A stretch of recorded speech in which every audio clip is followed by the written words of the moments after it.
Persidangan pembunuhan Brigadir Yosua makin penuh intrik dan drama. Adu kesaksian, argumen, dan data mengemuka di antara para terdakwa. Publik pun menerka, siapa jujur, siapa berdusta. Saya, Niluh Puspa, mencari jawabnya.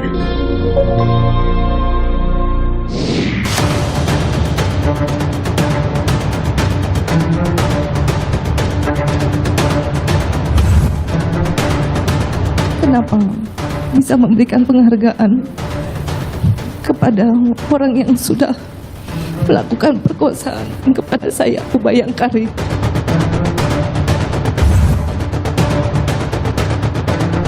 Di samping Pak Efes yang pasti mendengar. Oke.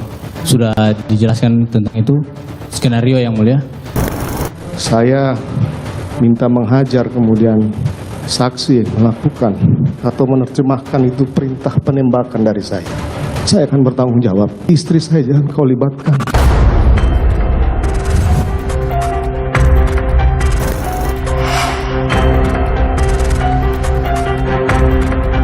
Mohon izin untuk hasil plus berarti tidak terindikasi berbohong.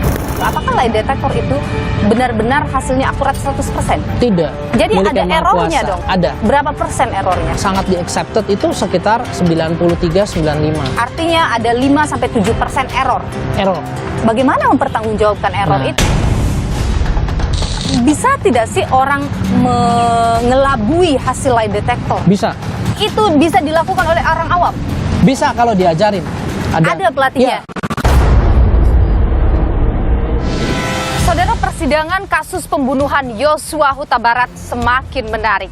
Dalam persidangan pada 12 Desember lalu, Putri Chandrawati berderai air mata kala hakim menyinggung soal pemakaman secara kedinasan pada Yosua.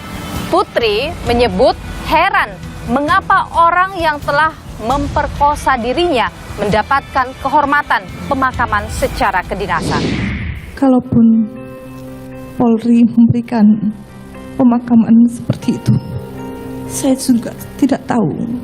Mungkin ditanyakan kepada institusi Polri, kenapa bisa memberikan penghargaan kepada orang yang sudah melakukan perkosaan dan penganiayaan serta pengancaman kepada saya, Abu Bayangkari.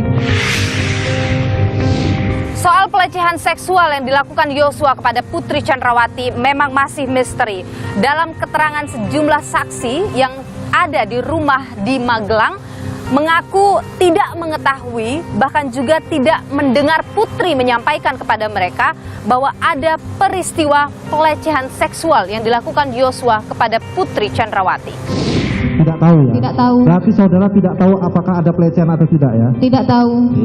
Dia tidak tahu, dia tidak tahu. Dia hanya mendapatkan ibu di depan kamar mandi, di depan kamar tergeletak di pakaian mau dicuci itu. Meski demikian, Putri Chandrawati maupun suaminya Ferdi Sambo kekeh peristiwa pelecehan seksual itu ada. Dia kemudian melakukan perkosaan terhadap istri saya. Perkosaan terhadap istri saudara. Kemudian saya kaget yang mulia, karena saya tidak berpikir akan fatal seperti itu kejadiannya yang mulia. Yang juga menarik saudara, kala Richard Eliezer menyebut peran Putri Chandrawati dalam pembunuhan Yosua. Eliezer menyebut Putri Chandrawati ikut dalam proses perencanaan pembunuhan Yosua kala di rumah Sambo di Jalan Saguling. Itu sempat ngobrol sama ibu. Ibu kan di samping kiri. Ibu sempat ngobrol-ngobrol lah. Pembahasannya karena ibu suaranya pelan yang mulia. Saya minta maaf, saya tidak mendengarkan secara detail yang dia sampaikan. Tapi itu ibu membahas tentang CCTV. Pertama CCTV Duren 3 yang mulia. Yang kedua tentang sarung tangan. Baik Putri maupun suaminya Ferdi Sambo membantah tudingan Richard Eliezer. Ferdi Sambo bahkan meminta Eliezer agar tidak melibatkan istrinya. Saya tidak mengetahui keberadaan Dek Richard di lantai 3. Saya tidak pernah membicarakan tentang CCTV dan tangan bersama Dek Richard dan Pak FS. Tapi kita berdua yang bertanggung jawab. Istri saya jangan kau libatkan. Siapa yang jujur? Entah, tapi jadi menarik kala pada persidangan 14 Desember 2022 lalu, ahli poligraf Aji Febrianto Ar-Rosyid mengungkap hasil tes lie detektor para terdakwa. Aji menyebut Putri Chandrawati memiliki skor minus 25, Ferdi Sambo minus 8. Hasil minus disebut sebagai indikasi kebohongan. Sementara Richard Eliezer memiliki skor plus 13, Riki Rizal mendapat skor 11 pada pemeriksaan pertama dan 19 pada pemeriksaan kedua. Menariknya, Kuat Ma'ruf memiliki skor yang berbeda dalam 2 kali pemeriksaan. Yang pertama, ia mendapatkan skor plus 9, namun pada pemeriksaan kedua, ia mendapat minus 13. Apa pertanyaan yang diajukan kepada para terdakwa ini, saudara? Kami hadirkan untuk Anda. Pada Richard Eliezer ditanyakan, apakah kamu memberikan keterangan palsu bahwa kamu menembak Yosua? Richard menjawab tidak dan hasilnya tidak berbohong. Riki Rizal ditanyakan, apakah kamu melihat Ferdi Sambo menembak Yosua? Riki menjawab tidak dan hasilnya tidak berbohong.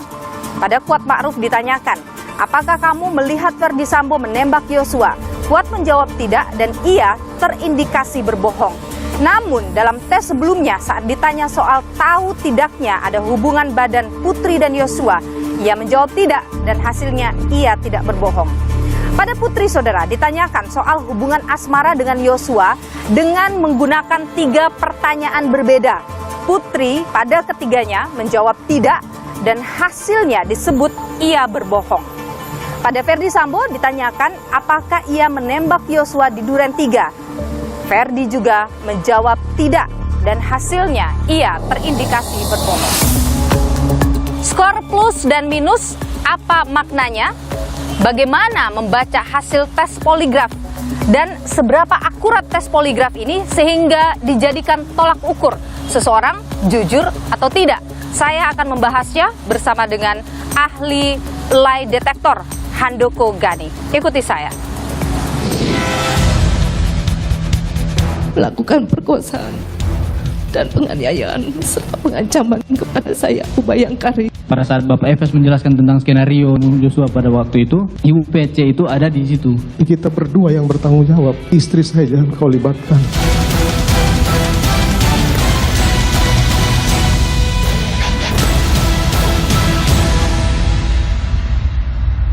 Poligraf jadi perbincangan setelah muncul dalam persidangan kasus pembunuhan Yosua.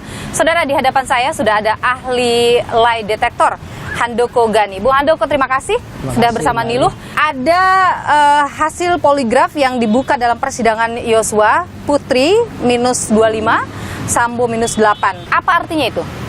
Ya, artinya sebagaimana sudah disampaikan Pak Haji, yaitu bahwa adanya deception. Nah, cuman yang harus dipahami adalah angka 25 itu biasanya merupakan akumulasi skor. Oke. Ya, jadi dari sejumlah pertanyaan. Dari sejumlah pertanyaan. Jadi scoring system di poligraf itu sepanjang yang saya ketahui ada dari minus 3 sampai 0, 0 sampai 3. Kalau minus 3 itu artinya sudah pasti strongly lie gitu, strongly deception. Kalau plus 3 artinya ya truth, dia berkata jujur. Nah, kalau bisa misalnya angkanya 9, mungkin ada 3 pertanyaan yang dijawab bohong gitu. Oke, jadi kalau minus 25, ya berarti ada akumulasi banyak tuh ya, ada berapa pertanyaan dan yang menjawab bohong. Tapi nggak semua scoringnya 3 pasti. Kalau 25, kalau kita hitung-hitung kan, kalau 3 kelipatan 3 kan 24. Betul. Paling mentok berarti ada 1 atau 2 pertanyaan yang mungkin cuma minus 1 atau minus 2. Nah, ini yang harus dibuka lebih jelas kepada masyarakat. Dan ketika ada angka minus itu sudah bisa disimpulkan orang itu bohong. Sebetulnya yang sangat disarankan adalah dari pertanyaannya. Jadi selama pertanyaan itu minimal sudah 3 kali scoringnya negatif, maka bisa disimpulkan dia bohong. Jadi kalau baru sekali, biasanya kalau kami masih berusaha untuk bertanya lebih dalam. Takutnya yang bersangkutan ini tidak paham. Contoh, apakah saudara melihat? Dijawab ternyata hasilnya bohong. Kemudian kita berusaha mendetilkan apakah saudara pada saat itu berada di sana menyaksikan. Nah, ini bahasa yang lain. Jadi semakin lama tuh harus semakin detil memaparkan. Coba kita lihat pertanyaan pada Putri Chandrawati. Ya. Apakah Anda berselingkuh dengan Joshua? Itu dijawab tidak. Kemudian ditanyakan lagi dengan pertanyaan, apakah Anda berselingkuh dengan Joshua di Magelang? Dijawab dengan tidak. Pertanyaan relevan selanjutnya adalah, apakah Anda berselingkuh dengan Joshua selama di Magelang? Dan subjek ini tetap menjawab dengan jawaban tidak. Ya, ini menarik. Kalau dari sisi psikologi sekaligus alat itu sendiri, ketika seorang korban pelecehan seksual ditanyakan seperti itu, apakah saudari selingkuh? Nah, itu menjadi pergolakan batin di dalam hati si wanita. Jadi hasilnya memang bisa jadi abu-abu. Nah, ini saya dalam hal ini lebih menyarankan alangkah baiknya kalau pertanyaan itu dari awal ditanyakan dulu definisi selingkuh, karena kita perlu menyamakan definisi. Jadi Anda mau mengatakan bahwa dengan pertanyaan yang tadi 3 itu dan jawaban dengan dia tidak, kemudian dia terindikasi berbohong, belum tentu dia berbohong. Tentu menurut saya itu masih abu-abu. Nah, pada Verdi Sambo itu ditanyakan pertanyaan, apakah Anda menembak Joshua? Dia menjawab tidak. Kemudian ditanya lagi, apakah Anda menembak Joshua di rumah Duren 3? Dijawabnya juga tidak. Dan pertanyaan ketiganya adalah, apakah Anda menembak Joshua pada Jumat kejadian? Subjek juga menjawab tidak dan itu terindikasi berbohong. Apa yang Anda baca? Oke, ini spesifik, lain dengan yang tadi. Ya, artinya gini. Kalau secara umum yang namanya definisi menembak itu sudah diketahui dan biasanya tidak abu-abu. Sekarang kalau pertanyaannya sudah spesifik seperti tadi dan jawabannya berbohong, nah itu patut diduga bahwa memang yang bersangkutan berbohong. Sekarang ke Richard Eliezer yang disebut memiliki skor plus ya. Kita lihat pertanyaannya. Apakah kamu memberikan keterangan palsu bahwa kamu menembak tubuh Joshua? Pertanyaan pertama. Apakah kamu memberikan keterangan palsu bahwa kamu menembak tubuh Joshua di rumah dinas? Kemudian pertanyaan selanjutnya, apakah kamu memberikan keterangan palsu bahwa kamu menembak tubuh Joshua pada Jumat kejadian? Dan pada ketiganya dia menjawab tidak dan dia terindikasi jujur. Dari formulasi pertanyaan, apa yang Anda baca? Itu menarik sekali karena tipikal pertanyaan itu bisa dikategorikan jenis truth false gitu. Artinya kita sudah tahu atau penyidik sudah tahu bahwa yang bersangkutan tidak menembak. Tapi cara bertanyanya apakah betul saudara tidak menembak? Oke. Ya, jadi kalau udah seperti itu dibolak-balik pertanyaannya masih bisa menjawab dengan truth, kemungkinan besar benar. Apakah formulasi pertanyaan itu juga bisa menentukan hasilnya? Nanti ini hasilnya akan mengarah ke bohong, ini akan hasilnya mengarah ke jujur. Kalau pertanyaan pada dasarnya seperti umpan, ya umpan untuk kita memancing ikan. Ketika kita tahu bahwa hal seperti itu sangat-sangat disembunyikan dalam sekali dalam hati, maka betul-betul pertanyaannya harus semakin menjurus ke dalam hati tadi. Gitu.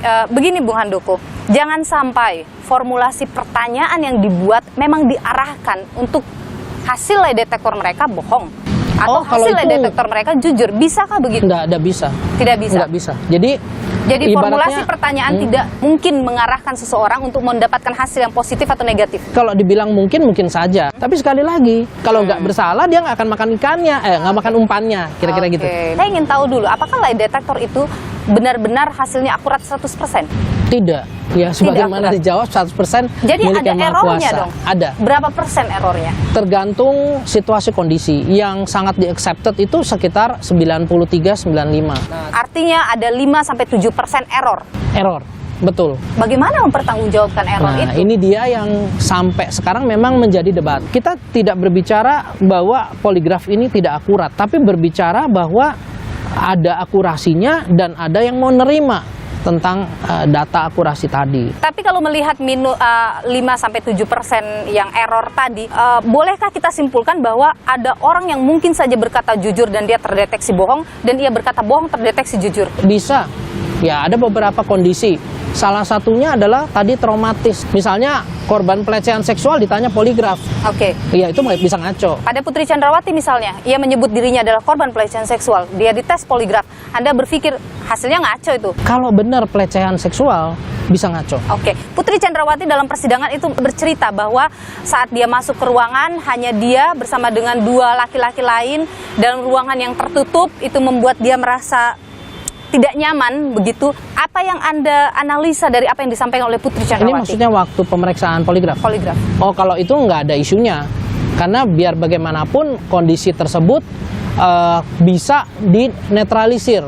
Ya, artinya gini, biasanya poligraf tidak akan menghitung kondisi normal Bu PC pada saat lagi tanpa kasus gitu. Itu nggak ada datanya gitu kan. Yang ada adalah pada saat beliau duduk, ini kondisi respiratorinya, kemudian detak jantungnya, kulitnya gitu ya, sensitivitas, kelembapan kulit dan sebagainya itu seperti apa. Misalnya sudah Itu dibaca oleh mesin? Iya, itu mesinnya tuh kayak alat medical check up kok. Oke. Jadi pada saat pertama membaca, misalnya skornya sudah 80, 87, 90, itu dijadikan semacam baseline. Oke. Nah, ketika pertanyaan yang tadi diajukan, itu pasti ada gojlakan, lonjakan tadi.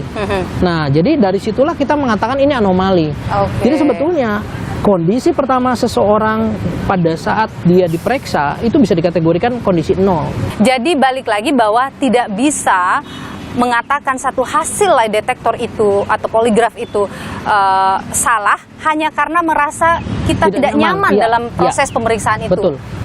Bisa tidak sih orang mengelabui hasil lie detector? Bisa. Tapi itu bisa dilakukan oleh orang awam?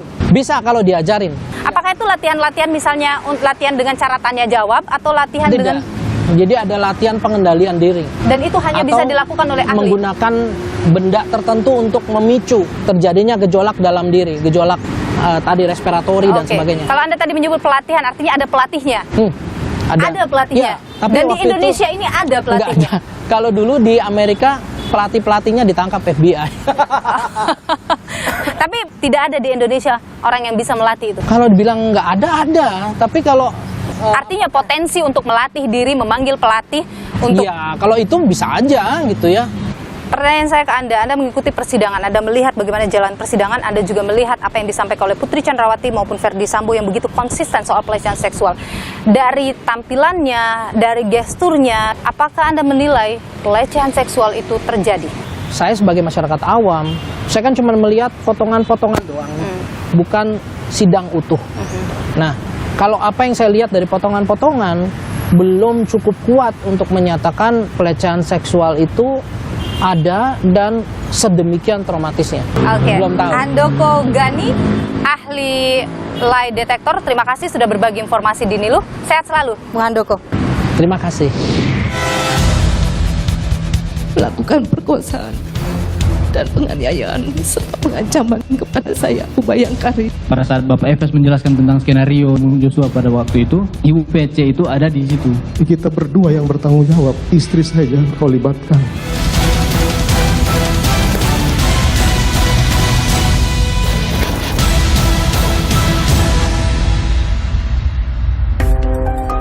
Yang dinanti-nanti publik, Putri Chandrawati akhirnya bersaksi soal dugaan tindak asusila yang disebut jadi penyebab pembunuhan Brigadir Yosua.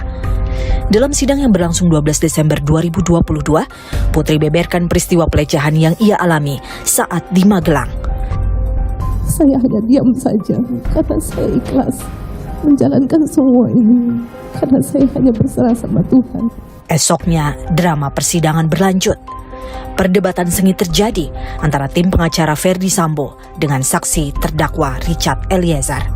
Itu saya didoktrin terus-menerus oleh klien Bapak tentang skenario. Siapa yang doktrin? Di mana yang doktrin? Di mana saudara didoktrin?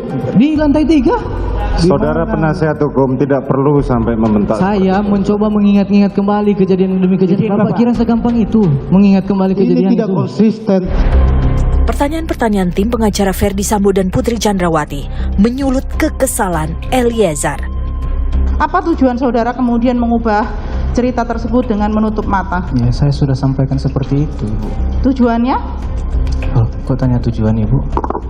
Ya, karena perubahan BAP pasti ada tujuannya. Nah, di sini di tanggal kan 15 keterangan bulan saya, 8, apakah ada yang mengajari saudara untuk hal tersebut?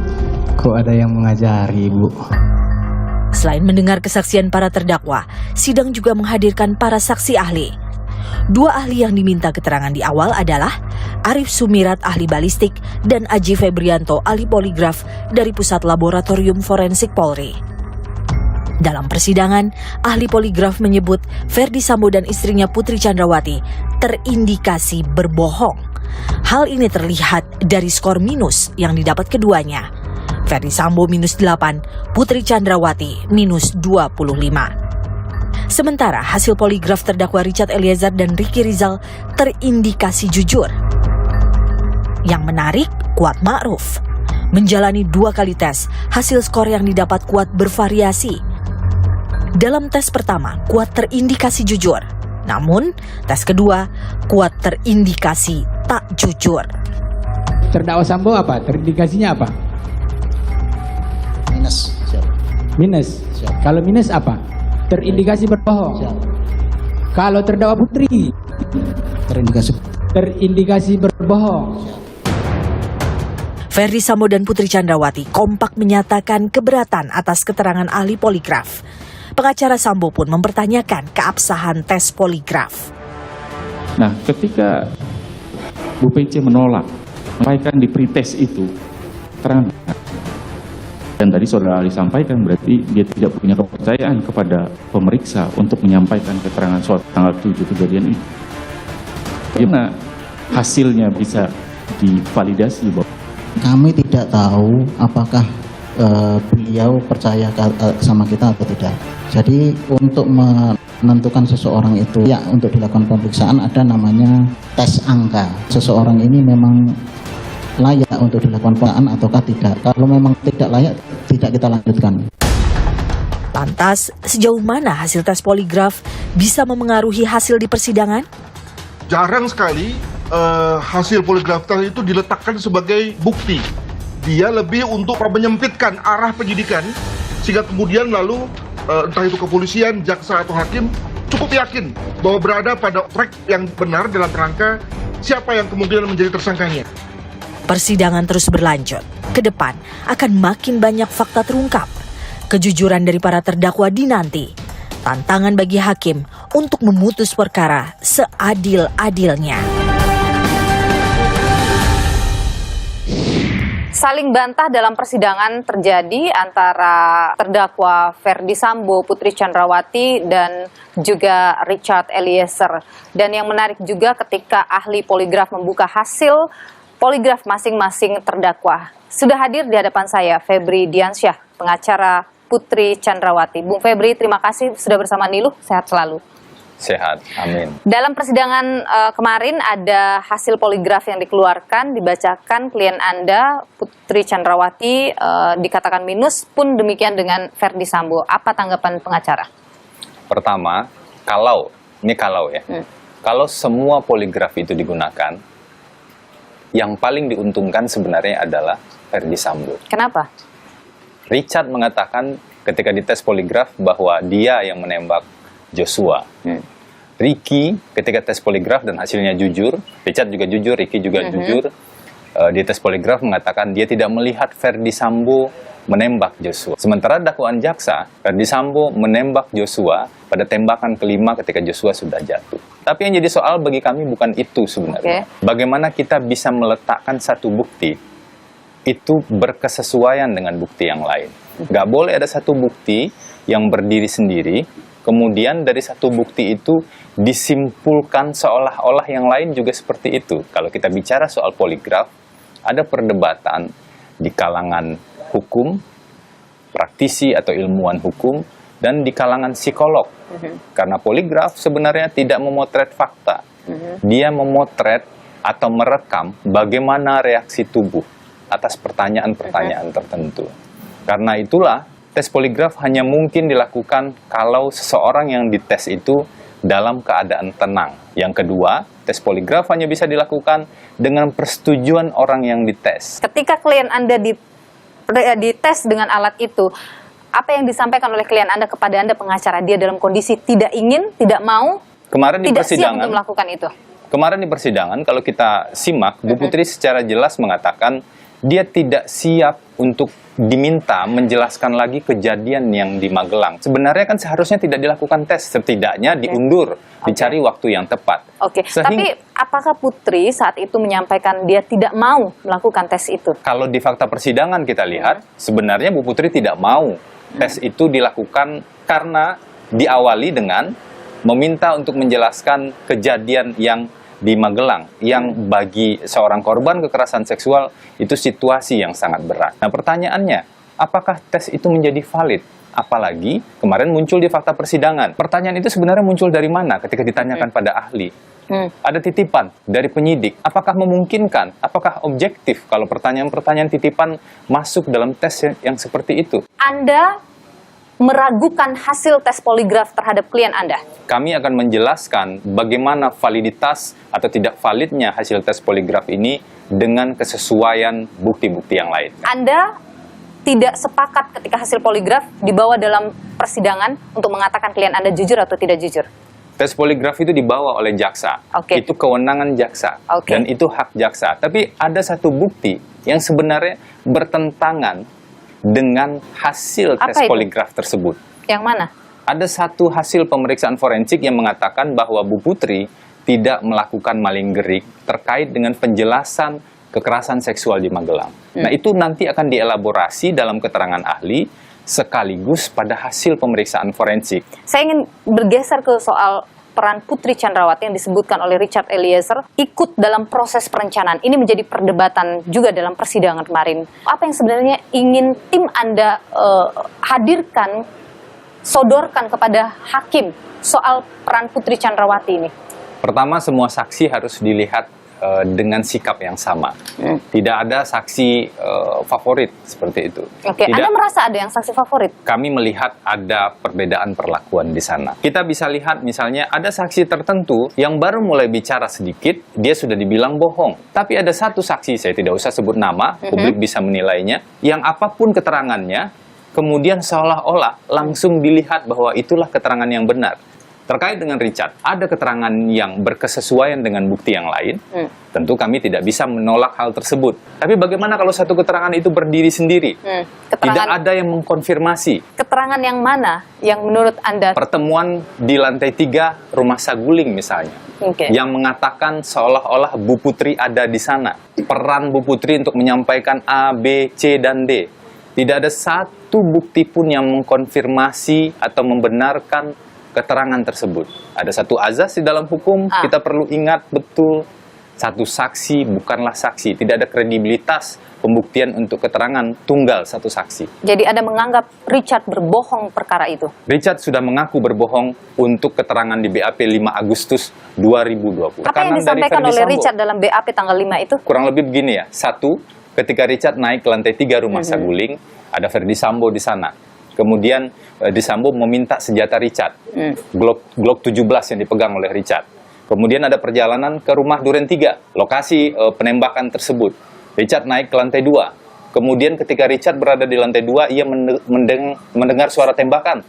Dan ketika turun dari tangga, dia melihat Pak Ferdi Sambo, dan waktu itu kan Joshua sudah jatuh begitu, tersungkur. Maka Ferdi Sambo setelah itu menyerahkan senjata ke Richard.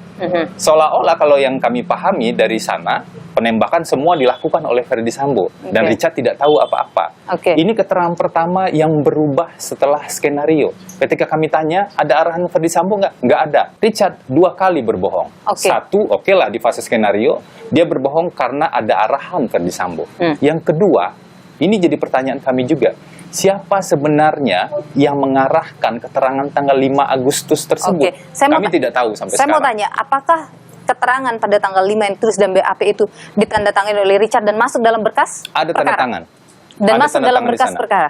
Tidak masuk dalam berkas perkara. Itu yang menjadi pertanyaan kami. Ketika ada kejanggalan tadi yang Anda sebutkan, apakah ada pihak ketiga yang memasuki Richard atau itu memang kehendak Richard sendiri? Saya tidak tahu. Soal Putri Chandrawati disebut Richard ikut dalam proses perencanaan, menurut Anda itu bohong? Itu tidak benar dan tidak terkonfirmasi. Apakah pernyataan-pernyataan disampaikan oleh klien Anda memiliki data yang bisa diverifikasi dan dipertanggungjawabkan? Itu tugas kami melakukan verifikasi untuk setiap fakta, setiap pernyataan-pernyataan tersebut. Kenapa? Karena janji kami sejak awal adalah kami akan dampingi perkara ini secara objektif. Apa itu objektif? Faktual, melihat fakta-fakta dan bukti yang muncul di persidangan dan di berkas perkara. Baik, Bung Febri Diansyah, pengacara Putri Chandrawati, terima kasih sudah berbagi informasi di Niluh. Sehat selalu. Saudara, dalam persidangan pembunuhan Yosua, keterangan Richard Eliezer banyak dibantah oleh Verdi Sambo dan istrinya Putri Chandrawati. Kita tanyakan hal ini pada pengacara Richard Eliezer, Roni Talapesi. Bang Roni, terima kasih sudah bersama Niluh. Terima kasih, Niluh. Saya ingin konfirmasi langsung ke Anda soal kesaksian klien Anda yang banyak dibantah oleh Putri Chandrawati dan juga Verdi Sambo. Pertama, soal peran Putri dalam kasus pembunuhan. Richard menyebut Putri terlibat dalam proses perencanaan dan ini dibantah oleh baik Putri maupun Verdi Sambo. Tanggapan Anda? Iya Mbak Niluh, dari awal kan kalau dari rekonstruksi kan sudah berbeda ya. Saya mencatat ada sekitar 30-an adegan yang berbeda. Udah pasti mereka akan mengelak. Nah patokannya kami kan sebenarnya terkait dengan perannya PC ini kan ada di lantai 3 dan lantai 2. Tetapi barang buktinya yaitu CCTV itu sengaja dirusak. Yakin sengaja dirusak? Kalau saya bilang begitu, kenapa rumah sebesar itu, kemudian sebagus itu, kok tidak ada CCTV? Tapi saya tanya kepada saksi Verdi Sambo, saya tanyakan, apakah CCTV ada di lantai 3, lantai 2? Disampaikan rusak. Tetapi dalam peristiwa di lantai 2, tanggal 10, kami mendapatkan bukti ya, ada foto menggambarkan situasi di lantai 2 ketika dijanjikan uang dan juga handphone. Jadi untuk proses perencanaan itu tidak ada bukti yang Anda miliki maupun yang Eliezer miliki, tetapi untuk proses penyerahan janji itu di tanggal 10 itu ada bukti yang Anda miliki. Menggambarkan tangan kanan yang memakai gelang. Yang itu juga Anda tanyakan dalam persidangan soal gelang Putri sudah Chandrawati. Pakai berapa lama? Dengan apa yang Anda sebutkan tadi, Anda yakin bisa membuktikan bahwa Putri Chandrawati ikut dalam proses perencanaan itu? Kita mengikuti ya, yang mereka sampaikan skenario-nya mereka ya. Bahwa ada kejadian di Magelang. Iya. Pertanyaannya kan yang menyampaikan Verdi Sambo adalah Putri Chandrawati. Betul. Kemudian di lantai 3 Saguling itu mereka sempat ngobrol. Di mana itu ada 1 jam. Itu kan disebutkan obrolannya pengaduan soal apa yang terjadi di Magelang. Ya kan tidak serta-merta berdiri sendiri. Ini kan kita coba ya, rangkai ya peristiwa. Ini analisa Anda ya. Analisa saya ya. Kemudian kalau dibilang tidak ada perencanaan, skenario. Saya tidak bicara bilang tidak ada perencanaan, tetapi Putri ikut dalam perencanaan itu yang disebutkan oleh klien Anda dan dibantah. Oh, iya. Istrinya tidak ikut gitu. Ini kita berbicara fakta persidangan ya, dari keterangan saksi, kemudian dari petunjuk. Ini kan dari CCTV. Terkait dengan peristiwa ketika Putri naik mobil, Putri sampaikan dia tidak mengetahui siapa saja di dalam mobil. Itu juga menjadi kejanggalan. Padahal Richard Eliezer yang dipanggil terakhir, ketika dia masuk mobil, dia melewati bangku tengah, tentunya melewati PC. Kemudian sampai di rumah TKP Duren 3 yang awalnya di BAP-nya Putri Chandrawati disampaikan dia tidur. Tetapi di dalam persidangan dia sampaikan bahwa dia menutup telinga. Nah logikanya tidak masuk. Dan yang terakhir, dia mengganti baju. Di situ CCTV jelas. Dan kemudian muncullah skenario tembak-menembak. Skenario tembak-menembak ini munculnya dari mana, Mbak Niluh? Gitu loh. Kalau kami melihat seolah-olah Putri Chandrawati mengiyakan dengan dia mengganti baju, bahwa seolah-olah ada pelecehan. Nah sebenarnya rangkaian peristiwa pidana ini, menurut kami tanpa mendahului majelis hakim ya, hakim akan menilai bahwa perencanaan ini sudah ada. Dan Putri terlibat di dalamnya. Putri terlibat di dalamnya. Putri mengetahui semua rencana itu. Anda yakin bahwa itu akan bisa meyakinkan hakim bahwa Putri Chandrawati terlibat dalam semua proses perencanaan yang disebutkan oleh klien Anda. Dan juga kalau tidak ada masalah, kenapa sidik ya Pak jejak DNA-nya Verdi Sambo harus dibersihkan dari barang-barangnya almarhum? Pihak Verdi Sambo juga mengkritisi soal BAP klien Anda yang disebutkan tidak konsisten. Bahkan terjadi perdebatan dalam persidangan. Kita coba lihat ya perdebatannya berikut ini. Semua, saya mau tanya, yang mana yang benar? Jadi begini Bapak, dapat saya jelaskan. Biar Bapak tidak menanyakan lagi tentang BAP ini. Ya harus saya tanyakan. Iya makanya saya tanya. Saudara penasihat hukum beri kesempatan saksi untuk menjawab. Ya saya mau jelaskan bahwa ini harus saya tanyakan karena tidak konsisten yang mulia. Silakan. Baik, begini Bapak. Bapak bayangkan dari tanggal 8 Juli sampai di bulan Agustus itu saya didoktrin terus-menerus oleh klien Bapak tentang skenario. Siapa yang doktrin? Di mana yang doktrin? Bapak Di mana saudara didoktrin?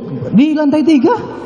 Saudara penasihat hukum tidak perlu sampai membentak. Saya mencoba mengingat-ingat kembali kejadian demi kejadian. Bapak kira segampang itu mengingat kembali kejadian Ini tidak itu? konsisten. Sudah setelah saudara tidak ada. Izin Bapak, penasihat hukum ini menanya sama saksi sudah Saya menekan. tanyakan ini tidak konsisten. Makanya kita mau jangan tanyakan. menekan kayak gitu dong. Sudah cukup.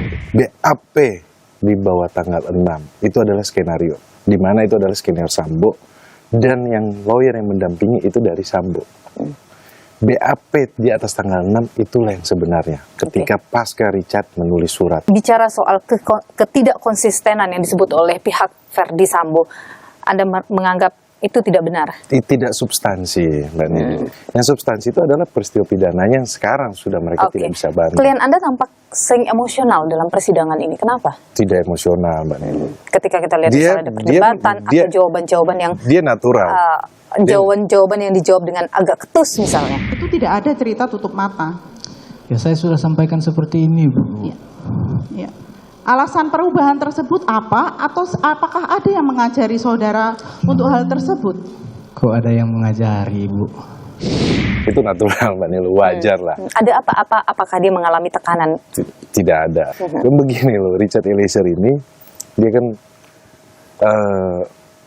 maaf ya, lulusannya lulusan SMA gitu loh. Jadi ketika pertanyaan yang belibet-belibet, harusnya saran saya kepada tim yang mana pengacara, yang belibet, Bung Roni? yang ketika mereka coba bilang ini dikejarkan, mana BAP kamu yang benar, buka mata tutup mata buka mata. Ini kan seolah-olah diputar akhirnya sehingga majelis hakim mengambil alih. Anda merasa klien Anda disudutkan oleh pihak Verdi Sambo dalam persidangan? Saya pikir ya mereka tentunya punya strategi itu kan dalam hal untuk menyudutkan Richard Eliezer, tapi sampai saat ini publik melihat gitu bahwa Richard Eliezer konsisten, Richard Eliezer dalam hal ini berkata jujur, apa yang disampaikan ini logis, tidak berubah-berubah. Dengan semua yang sekarang terbuka dalam persidangan, posisi klien Anda dalam posisi yang benar? Sejak dari awal, Nilu, bahwa dia sampaikan dia mengaku perbuatannya, dia meminta maaf, dan dia siap bertanggung jawab. Buat kami itu adalah poin yang baik dalam Jadi persidangan. Anda juga yakin bisa meyakinkan hakim bahwa apa yang disampaikan Eliezer jujur? Iya.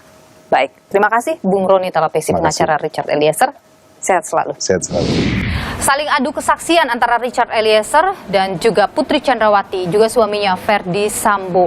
Mana yang jujur tentu masih harus diuji dalam persidangan. Tapi kita coba untuk mengulik fakta-fakta yang muncul, keterangan-keterangan yang muncul dalam persidangan. Bersama dengan saya sudah hadir ada Ratna Bataramunti dari LBH Apik Jawa Barat yang juga adalah jaringan pembela hak perempuan korban kekerasan seksual. Mbak Ratna, terima kasih sudah bersama Niluh. Sehat selalu. Ya, sama-sama. Ya, salam sehat ya. Soal persidangan kasus pembunuhan Yosua, kita lihat dalam persidangan baik Putri Chandrawati maupun Verdi Sambo ini sangat konsisten menyebut bahwa ada peristiwa pelecehan seksual yang dilakukan Yosua kepada Putri yang memicu kemudian terjadinya peristiwa pembunuhan terhadap Yosua.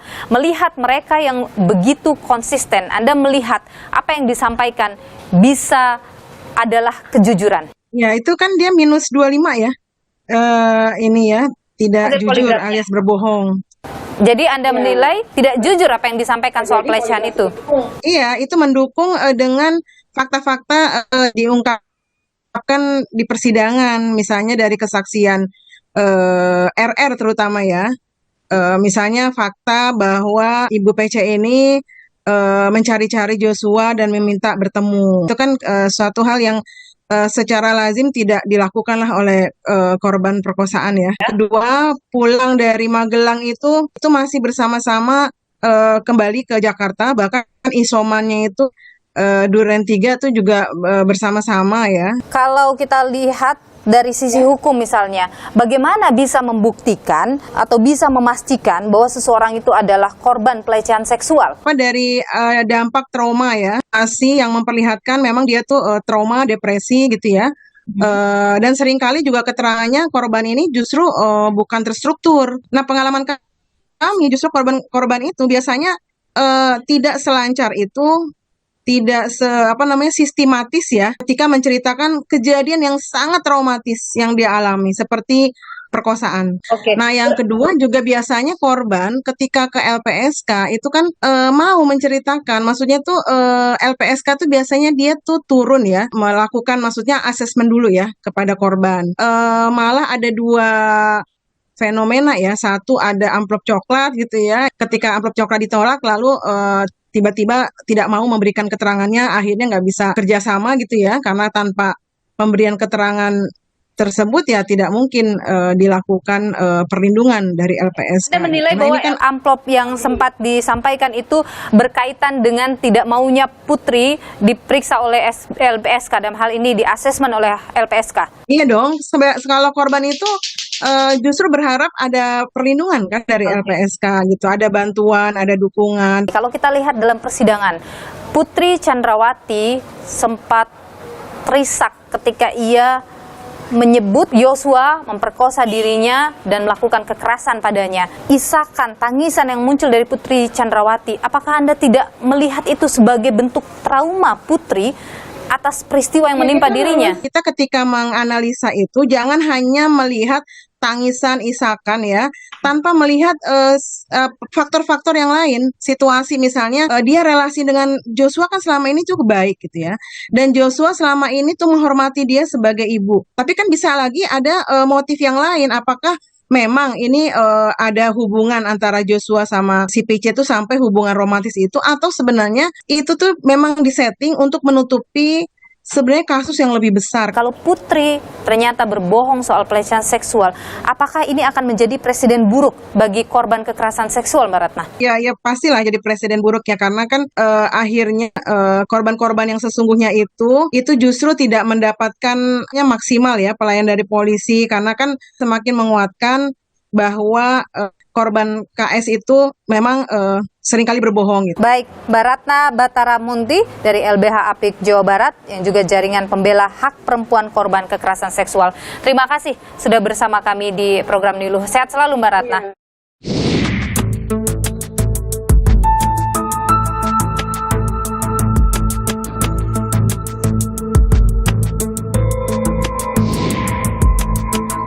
Pembuktian di persidangan harusnya bisa jadi jawaban atas segala pertanyaan. Karena sidang adalah proses sakral, di mana kejujuran diutamakan, hingga akhirnya keadilan ditegakkan. Saya, Niluh Puspa, sampai jumpa.